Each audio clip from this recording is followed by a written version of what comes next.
Hello guys, good morning. How are you? I hope so you are very fine. Now students, we are going to start with the next topic of fractals. हमने last lecture में fractiles से related starting में introduction दी थी और बाद में how to solve the fractiles means उसे फ्रैक्टाइल्स में Q1, Q3, ऑक्टाइल्स, डिसाइल्स, परसेंटाइल्स कैसे निकालनी है। In case of individual series हमने लास्ट देखे थे। आज हम करेंगे how to find out the fractiles in case of discrete series. ठीक है, और चेक करते हैं कैसे। सबसे पहले स्टार्ट करने से पहले I will request you to please subscribe, share and like my channel much and press the bell icon in order to further notification of the lectures will be given to you. Okay, and see the lecture up to last, and if any problem please go write on the comment box. Now start with the fractals in case of a discrete series. सबसे पहले फ्रैक्टाइल शुरू करने से पहले फ्रैक्टाइल्स में सबसे पहला part है हमारा मीडियन। मीडियन भी एक फ्रैक्टाइल्स ही है, एक पोजीशनल एवरेज ही है। फ्रैक्टाइल्स किसको बोलते हैं? पोजीशनल एवरेजेस, जो पोजीशन को लेके निकलती है। कैलकुलेशन जो निकलती है ये देखते हैं कि हमारी पोजीशन कहाँ पर लाई करती है, इसीलिए इनको पोजीशनल एवरेज बोलते हैं। जिसमें सबसे पहले हमारा मीडियन होता है, फिर क्वार्टाइल्स होता है। मीडियन 2 पार्ट्स में डिवाइड करता है। क्वार्टाइल्स जो होता है वो 4 पार्ट्स में डिवाइड करता है। क्विंटाइल होता है 5 पार्ट्स में डिवाइड करता है। ऑक्टाइल जो होता है 8 पार्ट्स में डिवाइड करता है। डिसाइल 10 पार्ट्स में डाटा को डिवाइड करता है। Next last one is percentile 100 parts में डिवाइड करता है। उसी के अकॉर्डिंग हमने कल देखा था कि कैसे हमने साइज निकालना है और कैसे हमने सम को सोल्व करना है। But in case of problem related to the discrete series, discrete की सीरीज की प्रॉब्लम को हमने कैसे सोल्व करना है, जस्ट एज ए मीडियन। जैसे हमने मीडियन का सम सोल्व किया था, इन केस ऑफ डिस्क्रीट सीरीज ऐसे इसमें सोल्व करना है।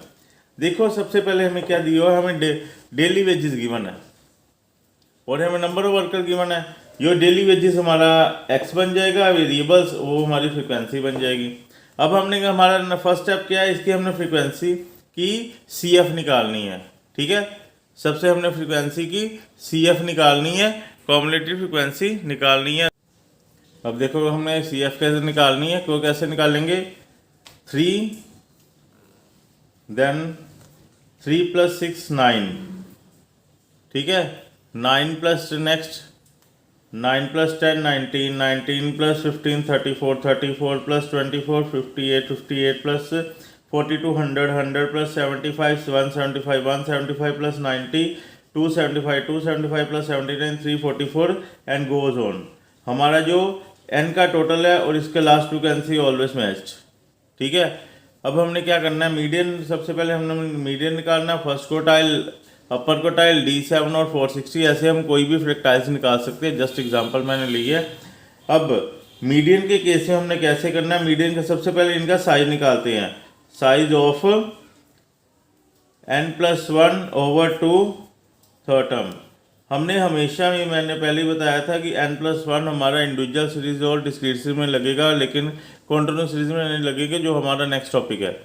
ठीक है, अब क्या करेंगे, अब साइज ऑफ n+1 यानी कि हमारे पास मीडियन जो है, हमने मीडियन एक होता है 2 में डिवाइड कर, इसे 2 से डिवाइड कर देंगे, हमारा आएगा 501/2। ठीक है, 501/2 को डिवाइड करेंगे तो हमारा कितना आएगा 250.5। अब ये देखो 250.5 को हमने मीडियन CF में ढूंढना कि किन दो के बीच में लाई करता है और उसके बड़े के सामने वाला मीडियन होगा। ठीक है, अब 250 की CF के बीच में लाई करते हैं, इन दोनों के बीच में, ये CF के बीच में लाई करता है 175 और इन दोनों के बीच में। ओके, और इसमें बड़ा कौन सा, ये वाला। इसके सामने वाला जो x की वैल्यू होगी, इसके सामने वाली जो x की वैल्यू होगी, दैट इज आवर मीडियन, वही हमारा मीडियन होगा। ओके, यानी कि therefore median is equal to 16, ये लाई करता है और इसके सामने वाला मीडियन होगा। ठीक है, ये वाला। ये हमारा इन दो हमारा 250.5 इन दोनों के बीच में लाई करता है, और बीच में लाई करना का हमारे बड़े वाली वैल्यू के सामने वाला हमारा मीडियन हो गया। As in the same case हम कैसे निकालेंगे फर्स्ट क्वार्टाइल। फर्स्ट क्वार्टाइल का मतलब Q1 के लिए क्या था 1 n+1 ओवर क्वार्टाइल कितनी होती हैं, क्वार्टाइल होते हैं 3 में, 4 में डिवाइड करते हैं, 4 में डिवाइड करने की वजह से यहाँ पर 4 से डिवाइड करेंगे, और क्या आएगा, ये आएगा हमारा 1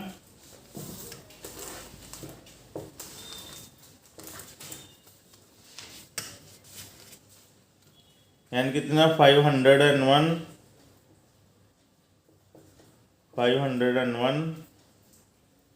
प्लस 1 ओवर 4, यानी कि 502 over 4, 502 over 4 third term, 502 divided by 4 that is equal to 125.5 term.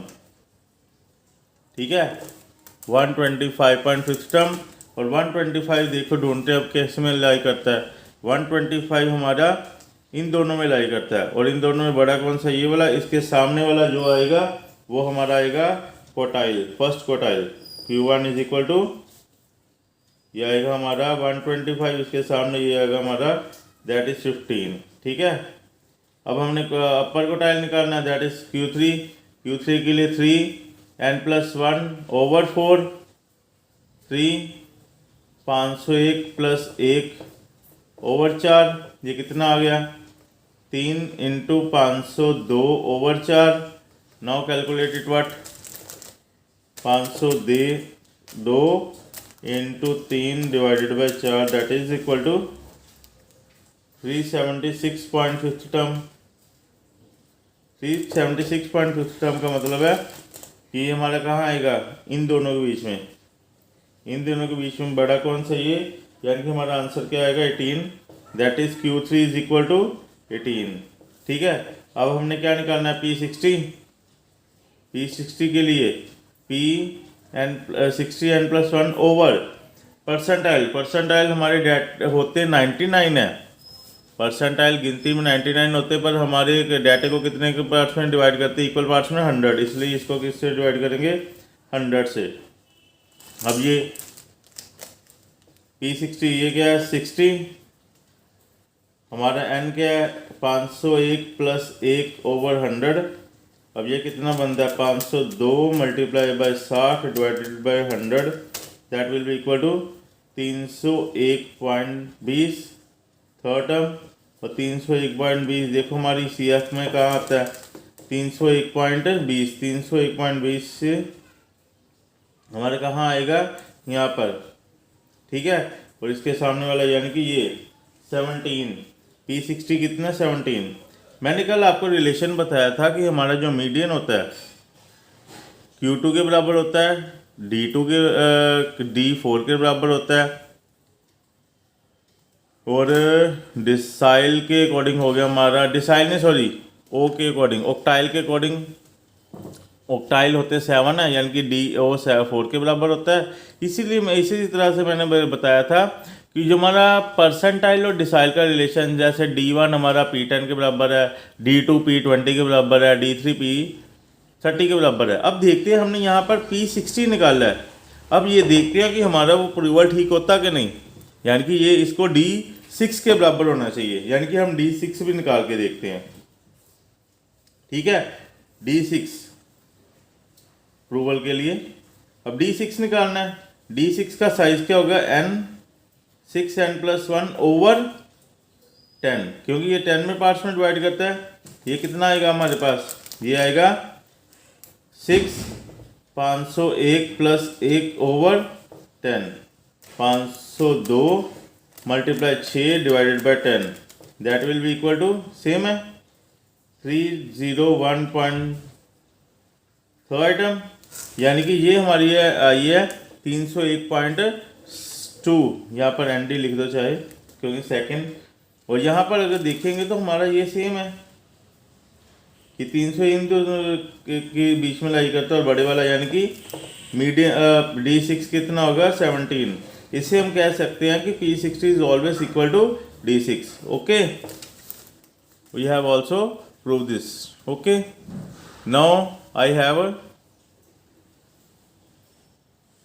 now I hope you have understood it properly. Now going to start with the continuous. हम अब continuous series के करेंगे. In the next lecture we will meet in the next lecture with a new problem with the new matter. Till then, okay, bye, thank you.